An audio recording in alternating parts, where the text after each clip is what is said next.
Une catastrophe qui avait ému toute la France, le drame de Mias. En 2017, cette collision entre un TER et un car scolaire à la hauteur d'un passage à niveau avait fait 6 morts et de nombreux blessés. Demain, devant le tribunal correctionnel de Marseille, s'ouvre le procès de Nadine, la conductrice de ce car de collégiens. Un procès qui pourrait permettre de comprendre les causes de cet accident, Benjamin Péter.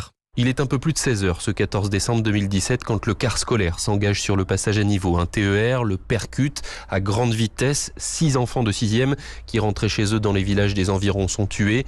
17 autres sont blessés. Certains en restent lourdement handicapés. Face à la conductrice poursuivie pour homicide et blessures involontaires devant le tribunal correctionnel, 123 parties civiles vont tenter d'obtenir des réponses.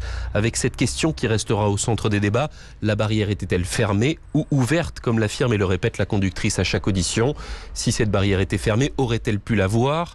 Depuis son poste de pilotage et compte tenu de la manœuvre à effectuer, aurait-elle pu forcer le passage à niveau sans s'en rendre compte, comme le suggérait un rapport du bureau d'enquête accident? Le procès doit durer 3 semaines à Marseille, l'un des seuls pôles en France spécialisés dans les accidents collectifs. Mais les débats seront intégralement retransmis à Perpignan, dans une salle qui peut accueillir 200 personnes. Nadine, la conductrice âgée de 52 ans, encourt une peine de 3 ans d'emprisonnement et le délibéré n'est pas attendu avant le mois de décembre. À Mias, Benjamin Péter.